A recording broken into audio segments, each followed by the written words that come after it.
Buen día, mi nombre es Janet Olivares Alejo y el día de hoy vengo a presentarles mi trabajo de tesis, el cual se titula La evolución de la práctica docente, estrategias de enseñanza en la escuela primaria Dr. Gustavo Vaz. Es para acreditar la materia de Seminario de Investigación 3 del doctorado en Educación y bueno, mi asesor fue el doctor Javier Luna Mancilla. En esta parte de la presentación, el primer capítulo habla sobre la fundamentación de la investigación. En este planteamiento del problema yo distingo 5 aspectos importantes. El primero es que se han observado variaciones en los trabajos de los estudiantes. Esto haciendo referencia a que los resultados que tienen los niños de un profesor que lleva varios años en servicio no es lo mismo de aquel que tiene pocos años en servicio. Entonces hablamos sobre las estrategias de enseñanza que estos aplican.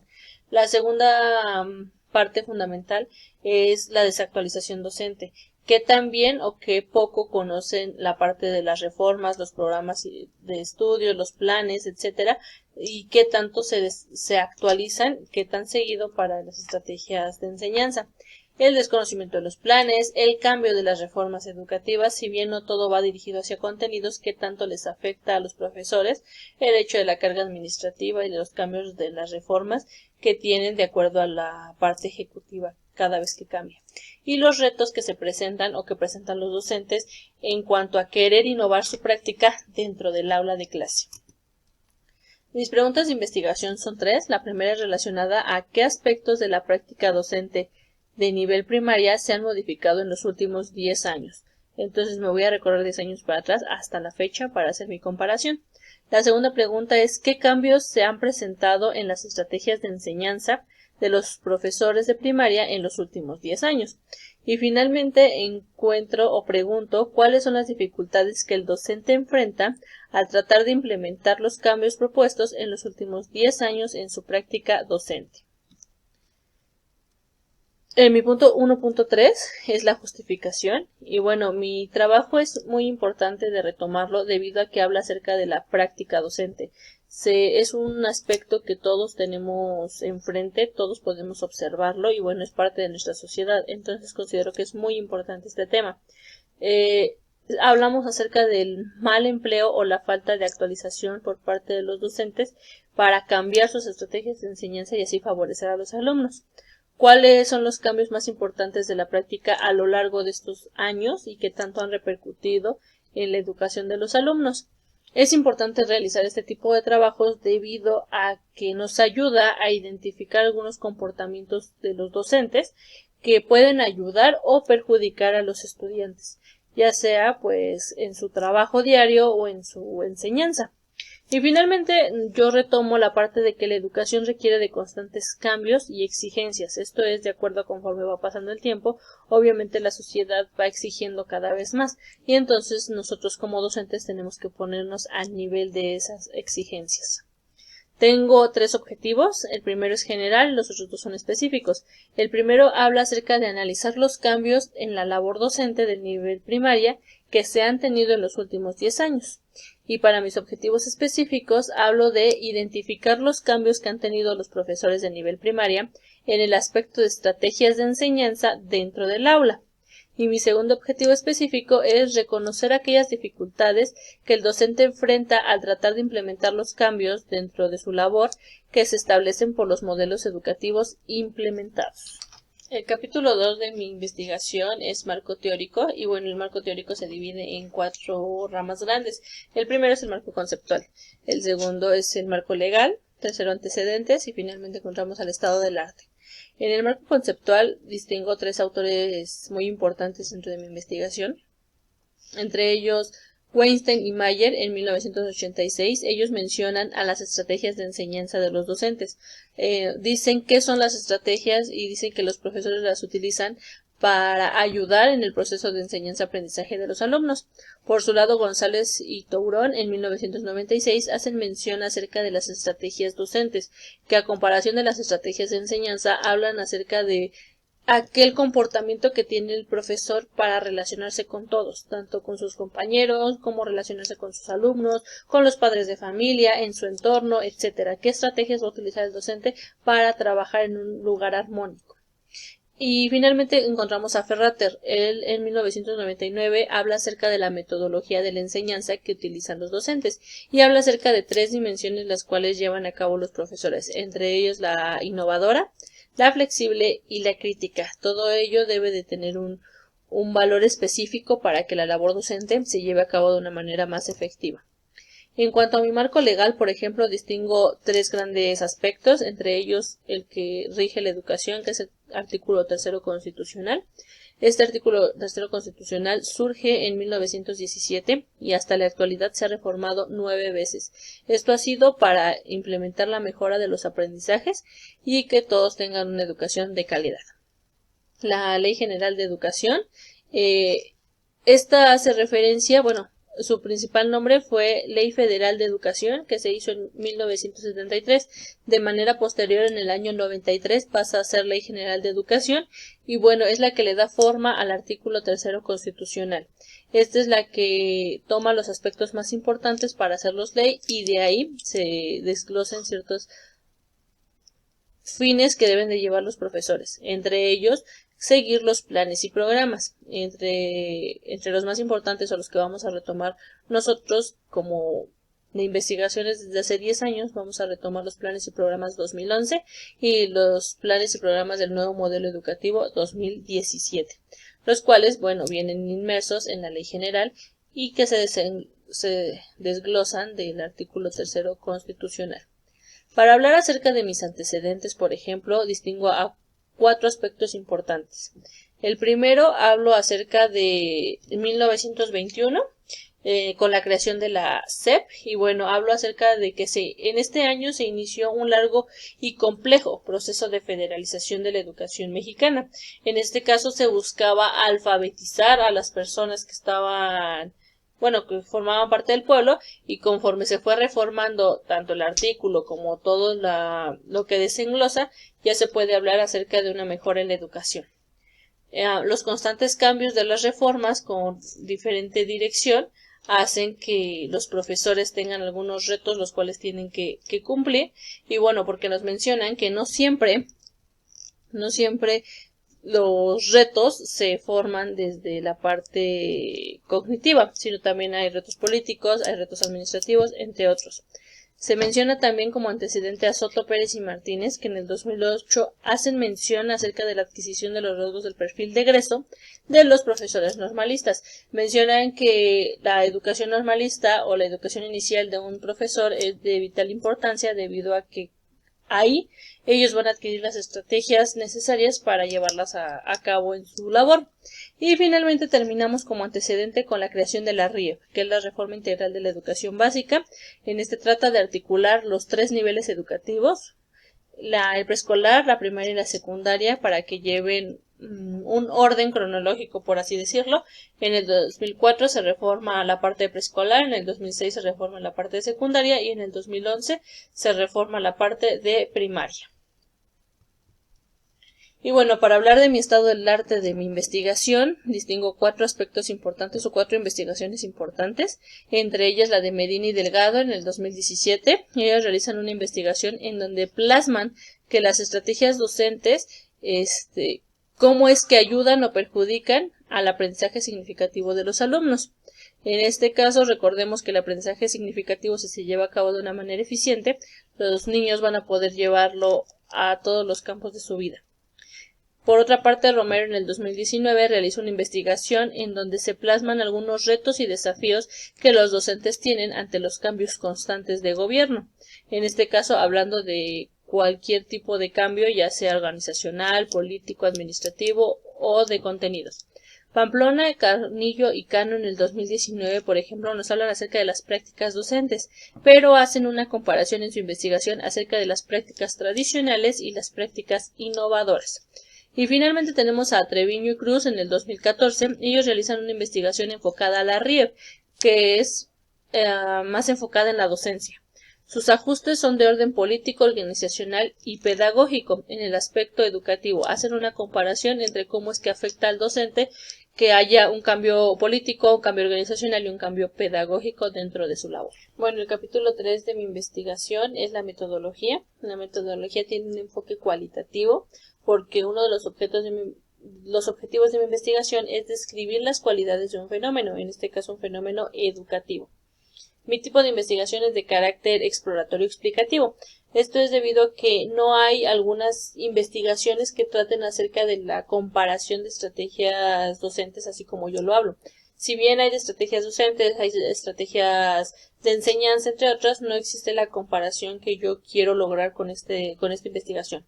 No es una investigación de carácter longitudinal debido a que los instrumentos solamente se van a aplicar una vez, no se van a aplicar de manera constante. Esto provoca que la investigación no sea de este corte. De manera posterior pasamos a la población y a la muestra. Mi población son 18 docentes que trabajan en la escuela primaria Dr. Gustavo Vaz. Hay 3 por grado, pero mi muestra se hizo por un estudio de conglomerados, el cual solamente se tomaron 12 profesores, 2 de cada grado, tomándolo así para que contestaran los cuestionarios. Mis instrumentos son 2. El primero es un cuestionario que consta de 3 dimensiones, entre ellas la planeación educativa, práctica docente y formación profesional. La guía de observación que utilicé consta de 2 dimensiones. El primero es planeación educativa y la otra es contexto áulico. Esto relacionado a la parte de relaciones con los alumnos, entre compañeros, forma de trabajar, estrategias, etc. El procedimiento que se utilizó para estos instrumentos fue digital en ambos casos. El cuestionario se mandó vía correo electrónico a los profesores y ellos lo contestaron en un formato de Word para poderlo regresar y que yo pudiera obtener los resultados. La observación en línea se hizo por salas de Meet, de Zoom, de WhatsApp, etc., para que los profesores me dejaran observar su clase y bueno, me tuve que adecuar a todos los horarios necesarios para poder obtener los resultados que yo quería. Y llegamos a la parte del capítulo 4 de mi investigación, el cual es relacionado a los resultados, reflexiones y conclusiones de la misma.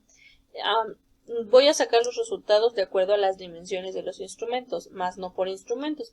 En este caso, la primera dimensión es la práctica docente.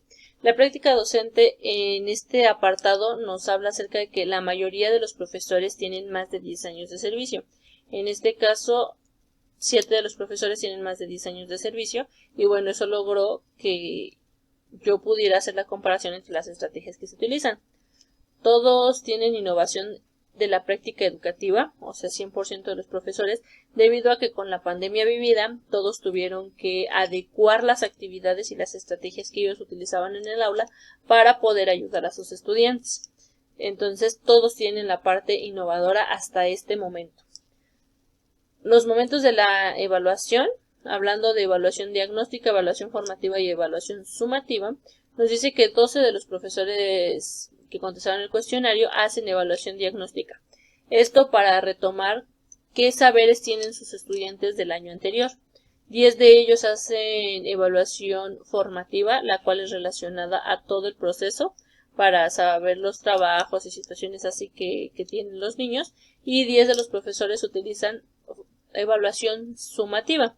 Esto relacionado al número final de la evaluación, ya sea que sumen todas las calificaciones, hagan un examen, un cuestionario, etcétera, para obtener ese tipo de calificación. Nos menciona que anteriormente, hace 10 años haciendo la comparación, se hacía o se ponía más enfoque en la parte cuantitativa, se le daba más peso a lo que sacabas en un examen, a lo que sacabas en un cuestionario, en un examen oral, etcétera, que a la parte del proceso. Sin embargo, en la actualidad ya es viceversa. Ahora ya se toma más en cuenta la parte cualitativa, o sea, la parte del proceso, cómo lo llevaste a cabo, cómo lograste hacer eso, a la parte del producto final. En cuanto a la práctica docente, tenemos retos para los profesores, entre ellos los recursos, el apoyo y la infraestructura.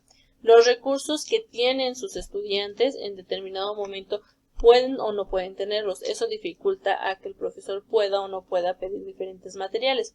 El apoyo es relacionado a la familia del estudiante, que el papá lo pueda apoyar o no al profesor para que los dos trabajen en equipo para la mejora del aprendizaje de sus alumnos y de sus hijos. Y finalmente hablamos acerca de la infraestructura. Muchas veces las escuelas no tienen la infraestructura necesaria para que a lo mejor los profesores lo saquen a jugar o tengan alguna práctica innovadora. Dentro de esta misma dimensión encontramos esta gráfica, la cual habla acerca de las estrategias de aprendizaje. Hablamos que el verde fuerte es acerca de la parte de estrategias más eficientes y el verde claro abarca las estrategias menos eficientes. En este caso, por ejemplo, hablamos acerca de que las estrategias más eficientes para los docentes son las actividades contextualizadas. Esto ayuda a los niños a que puedan ver en su entorno ejemplos que pueden utilizar tanto en la escuela como en su vida diaria. Entonces, esto va a favorecer su aprendizaje de los alumnos. También los esquemas. ¿Por qué? Porque nos ayudan a jerarquizar información y no está destinado solamente a una materia, puedes ocuparlo en diferentes materias, utilizando las ideas principales, ¿no? Pueden ser conceptos, pueden ser ideas completas, pueden ser dibujos, etcétera. Otra de las estrategias más eficientes son el trabajo colaborativo. Así ayudas a que el alumno favorezca ciertas capacidades y aptitudes para trabajar con los otros. Y tenemos también el material concreto y el uso de copias. ¿Por qué es favorable? Porque ayuda a que el niño manipule el material y entonces ahí pueda obtener una mejor percepción de las cosas. Entre las estrategias menos eficientes encontramos los monitores, lo cual es relacionado a que los mismos niños vayan indagando en su aprendizaje y vean cómo es el proceso de aprendizaje de los demás para que puedan apoyarlos. También la memorización queda de lado y el uso de copias también queda de lado junto con el ABP, porque si no se sabe trabajar bien, entonces los resultados no van a ser los más favorables. Para la parte de la segunda dimensión, que es la planeación educativa, se menciona que el 100% de los docentes hicieron hace 10 años y hacen en la actualidad planeaciones. En este caso refiriéndose a un trámite administrativo, pero al mismo tiempo refiriéndose a que es una guía que ayuda a su trabajo diario. También nos mencionan que anteriormente no todos los profesores utilizaban los planes y programas de estudio, solamente 9 de ellos, a lo cual en la actualidad los 12 profesores cumplen con ese requisito, debido a que con las circunstancias vividas se tienen que apoyar de los planes y programas y de los libros de texto para poder impartir sus clases. La mayoría de los profesores, en este caso 10 profesores, coinciden que la planeación ha cambiado de formato, pero no de elementos, debido a que solamente cambia su nombre. En esta parte, por ejemplo, hacen mención de que, por ejemplo, antes se llamaban materiales y ahora se llaman recursos, ¿no? Antes se llamaban objetivos, ahora se llaman aprendizajes esperados, pero realmente no ha cambiado en esencia, solamente su formato. También nos habla acerca de que el 100% de los profesores mencionan que han cambiado los elementos en la construcción de planeaciones, ya no se ocupan los mismos a la actualidad. Enseguida te voy a mostrar unas gráficas. La primera es acerca de los elementos para la construcción de la planeación. El azul claro hace referencia a lo que se usaba hace 10 años y el azul fuerte hace referencia a lo que se usa en la actualidad. Nos dice que solamente 9 profesores utilizaban los planes y programas, los 12 utilizaban libros de texto, 5 utilizaban bibliografía externa para ayudar a sus alumnos, y 0 personas utilizaban el recurso de Aprende en Casa, debido a que no existía. Y en la actualidad, 12 profesores utilizan planes, 12 los libros de texto, 9 de ellos utilizan bibliografía externa para ayudar a sus alumnos, ya sea problemarios, lecturas complementarias, etcétera, y 10 de ellos utilizan el recurso de Aprende en Casa dentro de los hogares de los niños. Y en la gráfica de abajo hablábamos acerca de los elementos de la planeación, lo que se mencionaba que solamente cambian de nombre. Que para el verde fuerte hablamos de lo que se usaba hace 10 años y para el verde claro hablamos de lo que se usa en la actualidad. Y vemos que algunos de ellos coinciden, como los aprendizajes esperados, el tema, la secuencia didáctica. Y bueno, los recursos que han cambiado o los nombres que han cambiado ha sido recursos, ha sido el tipo de evaluación, que algunos profesores la colocaban o no la colocaban y ahora ya lo hacen, y los tiempos. No era necesario especificar cuánto tiempo te ibas a tardar en cada actividad, con solo mencionarla era suficiente. Mi tercera categoría habla acerca de la formación docente. Y bueno, dentro de mis 12 profesores que contestaron el cuestionario, 8 de ellos son normalistas y 4 son universitarios. Todos coinciden en que la formación profesional es de vital importancia en la labor que ellos practican, debido a que hacen más énfasis en que si un profesor es normalista es mucho mejor, debido a la formación que ha tenido. Hablan acerca de una combinación entre praxis y teoría, la cual les favorece cuando llegan a un aula a dar clases, a comparación de los universitarios que tienen mucha teoría pero carecen un poco de praxis. Todos hasta la actualidad se han actualizado como mínimo en un curso y esto fue debido a la pandemia. Aquí tenemos una gráfica la cual divido en periodos desde el 2011 al 2013, del 2013 al 2015, del 2015 al 2018 y del 2018 al 2021. Podemos ver que los diferentes colores representan cursos, diplomados, posgrados, talleres y conferencias o simposios. En la parte del periodo del 2013 al 2015 podemos ver que hubo menos actualización docente a comparación de otros años. Donde hay más actualización es en el último periodo que abarcó del 2018 al 2021, hablando de todo tipo de actualización, desde cursos hasta posgrados. Entonces nos podemos dar cuenta que gracias a las condiciones que se están viviendo, los profesores han decidido actualizarse para favorecer su trabajo y favorecer los aprendizajes de los estudiantes. Bien, con todo esto, pues pasamos a las conclusiones de mi investigación. Tengo 3 conclusiones, entre ellas la primera es que sí se logró realizar algunos de los cambios que ha sufrido la labor docente del nivel primario en los últimos 10 años. Esto fue tomando en cuenta las diferentes circunstancias que se han dado gracias a la pandemia. La segunda conclusión es que sí se logró identificar algunos de los cambios que han tenido los profesores que trabajan en el nivel primaria en el aspecto de estrategias de enseñanza. Sí se puede ver la variación que existe. Y finalmente contesto que sí se logró reconocer algunas de las dificultades que el docente enfrenta al tratar de implementar los cambios dentro de su labor, los cuales se establecen por los diferentes modelos educativos implementados. Recordemos que la parte del poder ejecutivo cuando se cambia pues trae consigo nuevas ideas, ¿no? A continuación les presento la bibliografía que utilicé dentro de estas diapositivas. Así de esa manera se encuentran en mi trabajo de investigación. Muchas gracias por su atención.